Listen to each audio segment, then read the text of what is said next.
Welcome to middle education. आपके सामने परीक्षा अध्ययन वर्ष 2025 के सीरीज में कक्षा 9वीं की हिंदी विषय का लेकर के आ चुका हूं।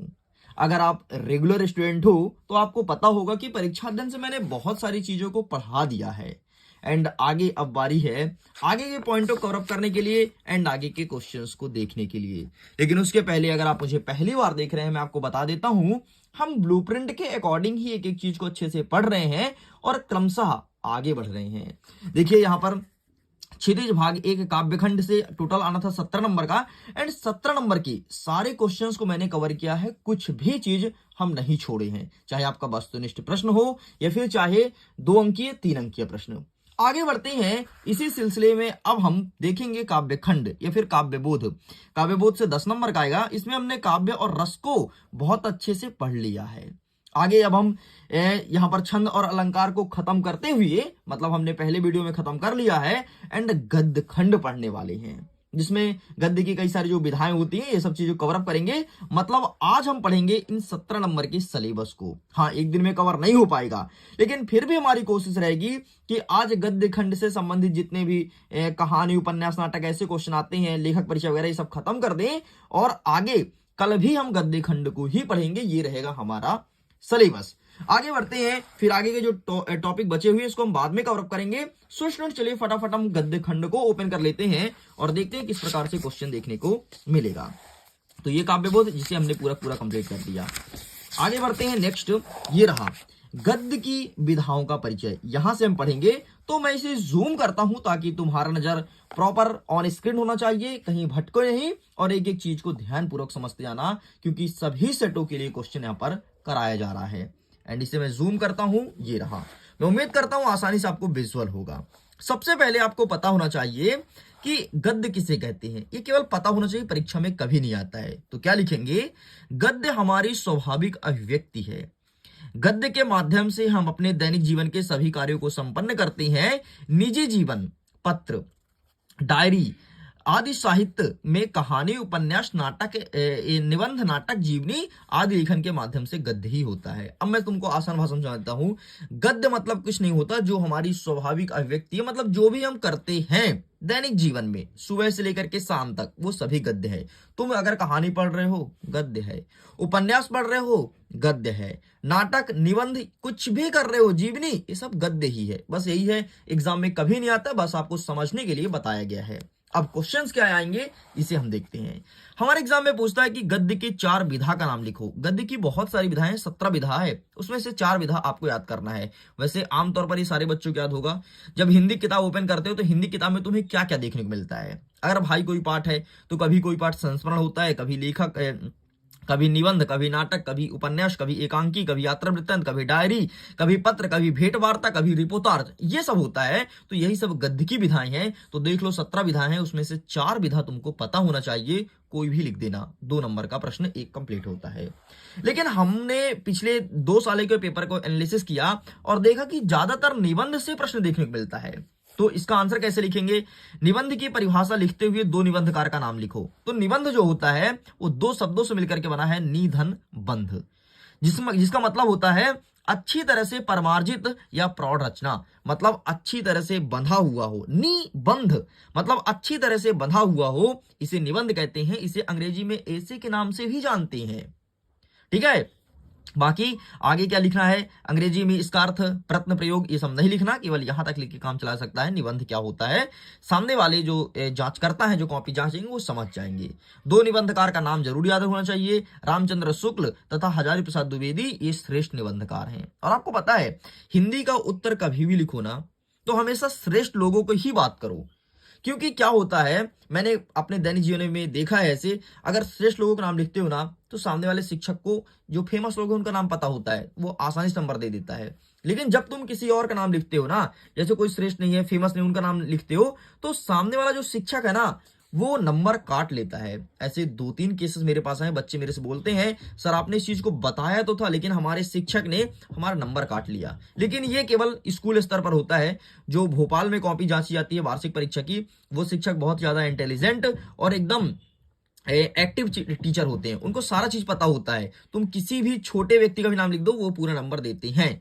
लेकिन यहाँ पर काट लिया जाता है स्कूल स्तर पर, तो इस चीज को थोड़ी ध्यान रखिएगा। ठीक है, ये मैं भाई मेरे से बच्चे कंप्लेन ले लेकर के आए हैं 10th क्लास के बच्चे, सर ऐसा ऐसा करते हैं स्कूल वाले, इसलिए मैंने इस चीज को समझा दिया। आगे बढ़ते हैं नेक्स्ट।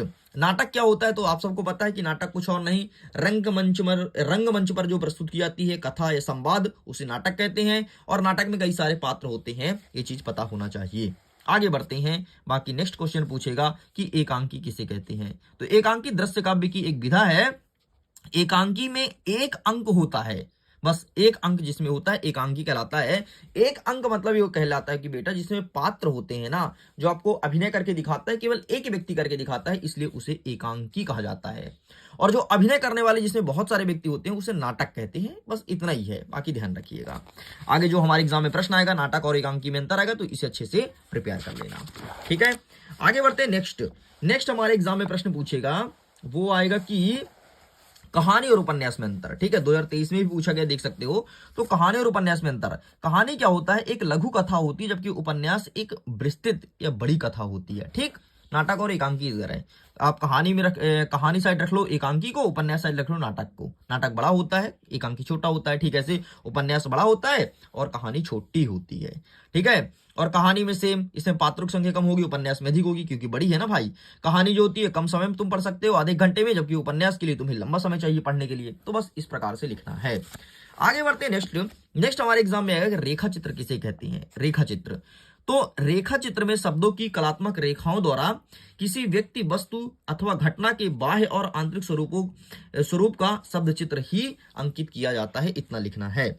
आगे बढ़ते हैं, जीवनी और आत्मकथा में अंतर बताइए। तो यहां पर जीवनी और आत्मकथा में लिखा गया, इसे भी अच्छे से प्रिपेयर करना है। ठीक है, नेक्स्ट रिपोर्टाज। रिपोर्टाज फ्रांसीसी भाषा का शब्द है, जिसका अर्थ रोचक और भावात्मक है।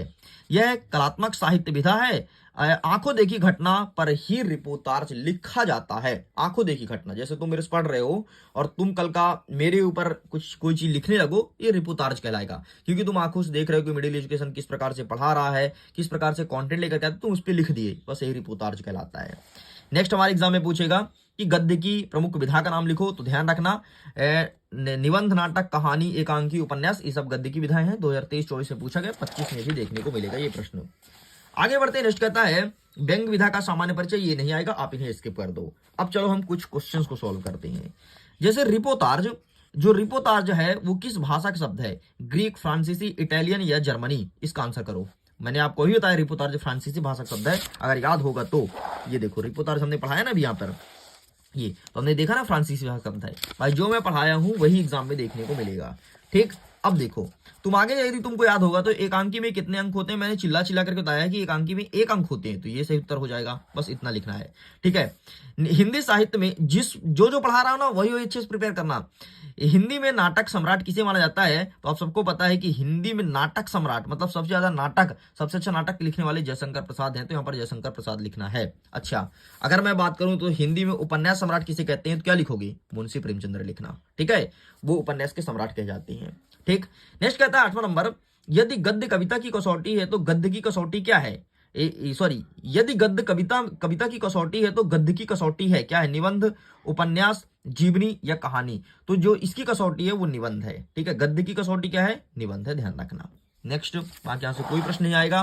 नेक्स्ट देखना है कहानी के कितने तत्व होते हैं, तो कहानी के इसमें माने गए हैं 6 तत्व। ठीक है, यहां पर मैं दिखा देता हूं आपके कहानी के 6 तत्व कौन कौन से हैं। ये देखो यहां पर लिखा गया है, कथा वस्तु, पात्र, चरित्र। ठीक है, ये नाम याद नहीं रखना है, केवल ये याद रखना है कि कहानी के 6 तत्व माने गए हैं। ये चीजें तुमको पता होना चाहिए, तभी जाकर के तुम अच्छा कर पाओगे। अच्छा, उपन्यास कितने हैं? उपन्यास के भी 6 हैं, चाहे कहानी हो चाहे उपन्यास हो, इनके 6 हैं। आगे देख लेते हैं नेक्स्ट, एकांकी कितने हैं? तो एकांकी के 7 तत्व हैं, याद रखना एकांकी के 7 हैं। यहां से 100% क्वेश्चन देखने को मिलेगा। एकांकी के 7 हैं, कहानी के 6 हैं, उपन्यास के 6 तत्व माने गए। बस 3 चीजें याद रखना। ठीक है, एकांकी बस के 7 हैं, बाकी सबके 6 हैं। नेक्स्ट कहलाता है उपन्यास का अर्थ क्या होता है? उपन्यास का अर्थ होता है समीप रखना। अगर कोई चीज पास है मतलब उपन्यास है। ठीक है, चलो भाई, बाकी यहां से कोई क्वेश्चन नहीं आएगा, आप इन्हें स्किप कर सकते हैं, बाकी एक बार इसे पढ़ लीजिएगा। इस प्रकार से स्टूडेंट्स यहां तक मैंने पूरा कंप्लीट कर दिया है। अब हम नेक्स्ट पार्ट में कवर करेंगे, ये नेक्स्ट वीडियो में कवर करेंगे गद्य खंड, जिसमें देखेंगे कि कौन कौन सा गद्यांश आएगा हमारे एग्जाम में, जिसका संदर्भ प्रसंग सहित व्याख्या करना है। वीडियो पसंद आए तो वीडियो को लाइक कीजिएगा, दोस्तों शेयर कीजिएगा। अगर आपने अभी तक पुरानी वीडियोस को नहीं देखा है इसके पूरे सीरीज को, तो जाइए जा करके देखिए। सबका लिंक डिस्क्रिप्शन बॉक्स में, इसके साथ ही एक प्लेलिस्ट बना दिया गया है, प्लेलिस्ट में सब कुछ अपलोड है। मैं वीडियो को एंड करता हूँ। Thanks for watching.